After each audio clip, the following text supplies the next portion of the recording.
Okay, so Luminostic, Vilcabamba, Ecuador. It just occurred to me that I should tell this story for no good reason. Other than that, you know, I, I really don't know what it communicates to us, except to be open. So here's the story. When I was in my early 20s, coming from a background of, I had some psychedelic experience. I wasn't into the Grateful Dead or the whole psychedelic music jam band thing. I didn't know anything about it really. And my brother was kind of the same. He, black face paint and the whole goth Marilyn Manson kind of trip for this kid. And so this festival where we lived in Spotsylvania, Virginia, was advertised as a bluegrass festival. And so I don't even know why we went. There must have been a band on the set list that maybe I had started to have some kind of interest in the Grateful Dead and didn't really even understand why. I'm not really sure what we were even doing there, which maybe makes the story that much weirder that we went through the trouble to go to this thing and paid probably $200.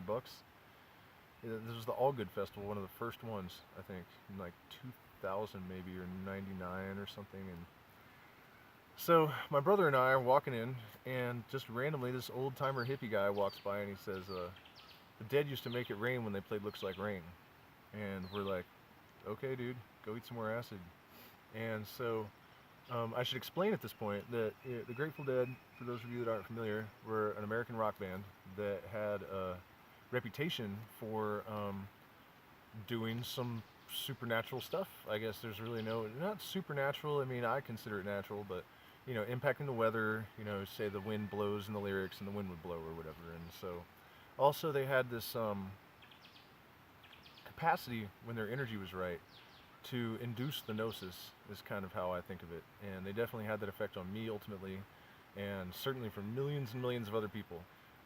In fact, one of the most important lessons I think that they communicated was that they weren't singing their message. It wasn't anywhere in the lyrics. They would sing about gambling and just whatever. There's all kinds of different stories, and but the message of like, we're all one mind, be kind to each other was there a little bit. But point being, they didn't need to say a word, and so that was a powerful thing to see from this band, that they weren't necessarily singing their message, and yet it was still heard. So at any rate, we're walking in. This guy says this random shit to us, and so we go to our tents, we hang out for a while, and we go down and we watch the show. And the band that is playing that night is called Star Orchestra, and they're famous for recreating Grateful Dead concerts. They don't play them note for note, but they start with an actual set list from say 1972. They play all the songs in the same way, or in the same order and in the same style as the band would have in that year. So you can tell they'll actually adopt the style of the band because the Grateful Dead was always evolving. They'll use gear that makes their sound like 1972 or whatever.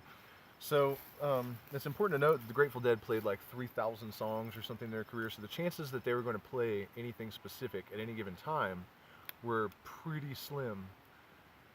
So not knowing the music, I didn't really realize when this first started to happen, but I do remember that I looked up and thought about what this old man had said, and I saw stars, and I thought, well, it's certainly not going to rain tonight. So towards the end of the first set, I hear the singer from the stage say, "And it feels like rain," and raindrops hit my face.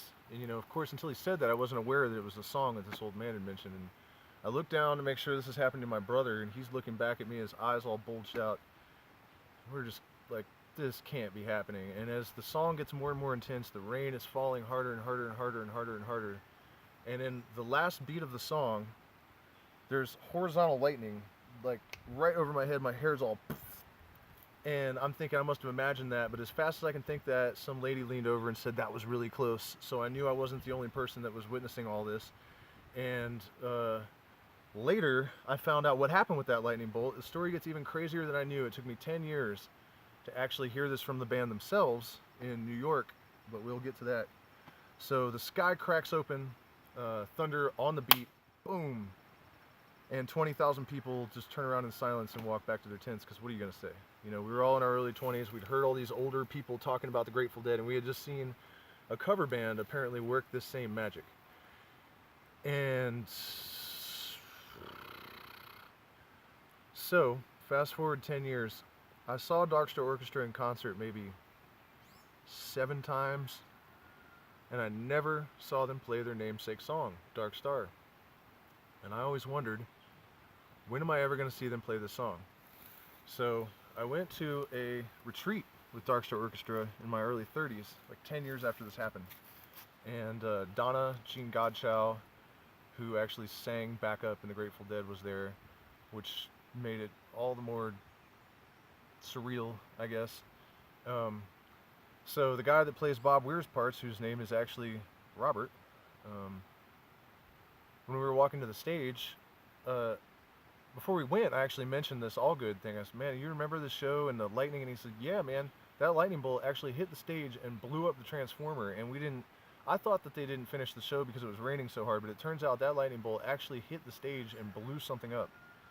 So, holy crap, right? And so I find this out, firsthand from the band, and I'm still wondering, when am I ever going to hear them play Dark Star? And I'm about to go sit in with Dark Star Orchestra. And so I asked Robbie, Scarlet Begonias or something, and he said, no, how about Dark Star? So I ultimately ended up that I was on stage with Dark Star Orchestra the first time I heard them play this song, and I've been wondering for years, when will I ever hear them do this? So that's the story. And you can make what you want of it, I guess. I do feel compelled to